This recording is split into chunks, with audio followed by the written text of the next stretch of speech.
Simba. Mheshimiwa Waziri, tunakushukuru sana kwa hotuba yako na tutazingatia yote ambayo serikali imeelekeza. Kwa kufuata utaratibu mzuri na wa haraka, naomba ulizie nitumie dakika zisizozidi 5 kukushukuru kwa uwepo wako na ushauri uliotoa. Ndugu zangu, ibara ya 2021 inatoa mwongozo wa namna ya kuitisha mkutano.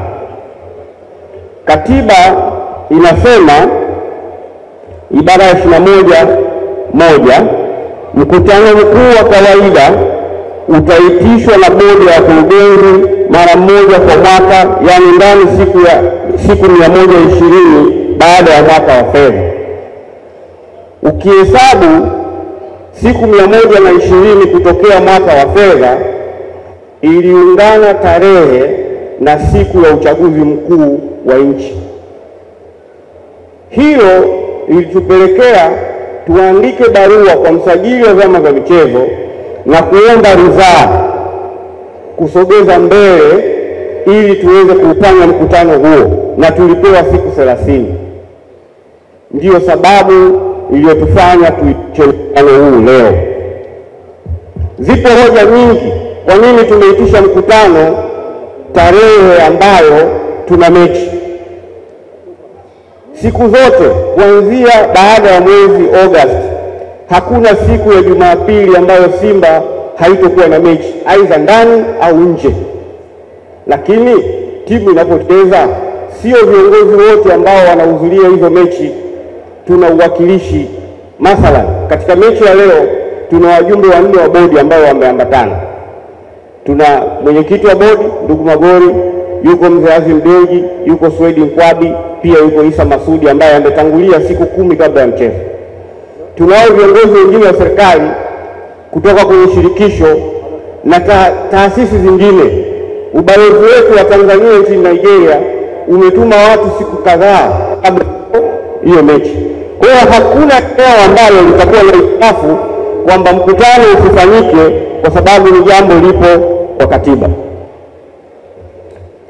Ndugu Mheshimiwa Naibu Waziri, Simba yapo maneno, yapo maelezo, kwa sababu ni mtazamo. Kwenye taasisi yoyote hatuwezi kuwa na mawazo yanayofanana.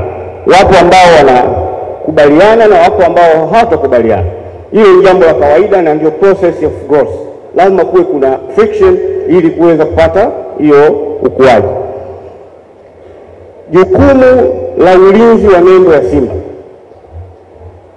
Nembo ya Simba imeendelea kukua kwa thamani na kwa ukubwa.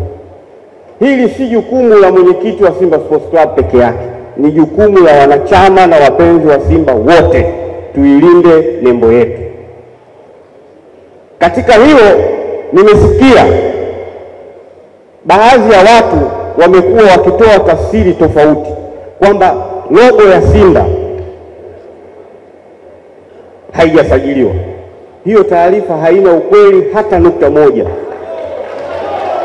Nembo, tusikilizane, nembo zote za Simba zimesajiliwa kwa mujibu wa sheria, na ukiitumia bila ridhaa ya Simba wenyewe unajiweka katika hatari kisheria.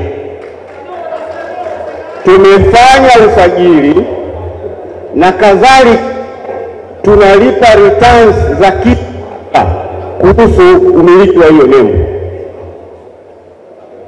Lakini pia katika ulinzi wa nembo, ninawaomba na kuwashauri wana Simba wenzangu, tusimamie vizuri yale tunayoyaangalia. Thamani ya fedha ambazo tunazipata zinatokana na nembo kulindwa. Tunao wadhamini wanaovutika kuja kudhamini na kuwekeza fedha ndani ya Simba kwa sababu nembo yao inalindwa. Lakini watu ambao wanavaa jezi za Simba pengine wana hasama binafsi na mimi au na mtu yeyote, kwenda kutokana na timu na klabu, unashusha hadhi. na inaondoa uvutiano zaidi ambao watatusaidia kuongeza fedha na kujenga msingi mzuri wa maendeleo ya klabu. Hili ni jambo la msingi sana. Ukiwa unakusudia kunitukana, kunisema, kunilaumu, zungumza wewe as an individual. Usizungumze ukabeba mamlaka ya wanasimba wote. Hata manabii hawakupendwa na watu wote. Kwa hiyo mimi hilo wala siwezi kuona tatizo.